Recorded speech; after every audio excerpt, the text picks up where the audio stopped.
ফেরালি কিসে কান্দার কিলে ব্যাপার কি? আরে কইও না, ওই আর হলা মেজে গায়ে যার গার হাত তুলছে বুঝছো। আস্তাগফিরুল্লাহ কি ক ফেরালি তোর হোলাই তোর গার পরে হাত উঠেছি। হাত উঠাইছে আরে ফিরছে বেজব বাল মারা স্যার এখান থেকে ফিটে চলতাম সব। আরে কিচ্ছু রানো আর ওলাই কিচ্ছু রানো কি রো। আসলে ফেরালি কি কইতাম দুঃখের কথা, কি যাব না আইছি আজকাল হোলাই না গলে আপনার মা বাপ রে হিডে, এটা কোনো কথা নেই, এটা আমরা কোন যুগে বসবাস করি। আসলে এটা হোলা হাইনেরও দোষ না ফেরালি, এটা হচ্ছে আঙ্গুর নসিবের দোষ। আমরা যে কর্ম করছি এই কর্মের আইজা ফল পাইতেছি। হ্যাঁ আয় অন বুঝিয়ে আরে আরে বুঝিয়ে আয় অন ফেয়ার আলী অনগা বুঝলে কোনো লাভ হইতো না। আজ তোরে একটা কথা কই, তোর মনে আছে বিগত 17 বছর আগের কথা? তুই যেদিন তোর মা বাপের ফিডি তুই চলি আইছো তোর হর বাইত বিয়া শাদি করে তুই এই বাইত রইছ, বুঝছনি? তোর মার খবর লন না, বাপের খবর লন না, কারো খবর লন না। আমরা বেগেন জানি, আমরা উড়ে এলাকাবাসী বেগেন জানি ফেয়ার আলী যেন মা বাপরে ফিডি অনকা যেন হর বাইত আসি থাকে, এটা আমরা জানি। এটা হইছে তোর হইছে আমরা কি জানো, এটা হইছে তোমার ফলন।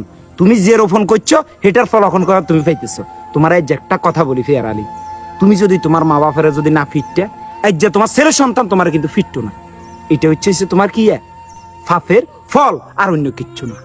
সেলিম আরে কর ঠিক আছে, কিন্তু আর মা বাপ যেতে আমি ছোট আছিলাম এতে তো আরে খানা দিত না, দানা দিত না, আমি অনেক কষ্ট করতাম। আর দুঃখ কে বুঝতো না, আর মা আর বাপেও বুঝতো না, খালি অবহেলা করতো। তো আমি এক পর্যায়ে বিতাক্ত যায় আর বাপের গাছ হাত তুলিয়ে লেছি বলে, কিন্তু কিন্তু যে আর হলাম মাইয়া ও আয় এ দুঃখ বুঝিবি দেয় আয় আর হলাম মাইয়ারে তো কোনো সময় কষ্ট দিন তোরা তোরা এত করছে ওলা নাইলে হওয়া করা মানুষ করাইছি অনগা এগুন্ডে আই চাকরি বাকরিও ধরা দিছি, কিন্তু এ হলাইস আরে 1920 হয়েছে আর গাল হাত তুলিয়ে লেছি। আরে বেদব্বর মারা মাইছে তোরা কি একটা যত কথাই বলো কোন পিতা মাতা তার সন্তানরে কষ্ট করতে দেয় না। তোমার মা বাপের আমার ধারণা আমরা যেটুকু জানি অতটা অর্থ সম্পদ ছিল না, তোমার বালাবুড়ে দিব, তোমার কাপড় চোপড় দিব, ওই ধরনের কোনো সামর্থ্য ছিল না আমি যেটুকু জানতাম। কিন্তু ফেয়ার আলী আজ যে তোমার একটা কথা বলি, মা আর বাপ সবচেয়ে বেশি আদর করেছে ছেলে সন্তানদের, আর অন্য কারোরে না। তারপরেও তুমি কিন্তু তোর মা বাপের মনে কষ্ট দিছো, তোর বাপেরও তুমি কাতা তুড়েছো, এটা তুই কিন্তু ঠিক করো না। এই জন্য আল্লাহ তোর বিয়ে আজ যে তোর হলাই তোর হিসে, এটা হচ্ছে চিরন্তন সত্য কথা। এই যে একটা জিনিস মনে রাখবে ফেয়ার আলী, লাতি সামনে তুনাইয়ে না, লাতি সবসময় হিসমুই তুনাইয়ে। কি কইছি কথা বুঝছো নি? কথা বাস্তব, আমি ভুল করছি। আই সাধারণ একখানা কষ্ট হয়েছে আর এই কষ্ট সহ্য করতে পারে না আর বাপের গাল ফায় হাত তুলিয়ে লেছে।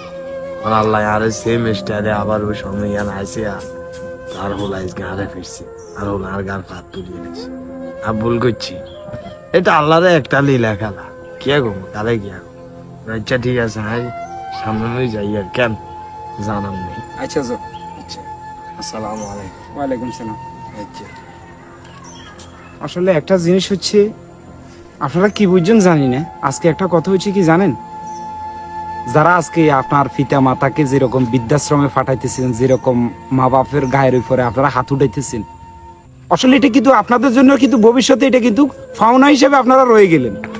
যেসব ছেলের বোরা শাশুড়ির সাথে ঝগড়া করেন, যেসব ছেলের বোরা আপনার শাশুড়িরে আপনার বাদ দিতেছেন না, কষ্ট দিতেছেন, আমার স্বামীর কামাই আমার শাশুড়ি কেন খাবে, আমার শ্বশুর কেন খাবে, এই প্রশ্নগুলো যারা করতেছেন, যারা যে বউগুলো এসব কাজ করতেছেন মোটে ঠিক করতেছেন না।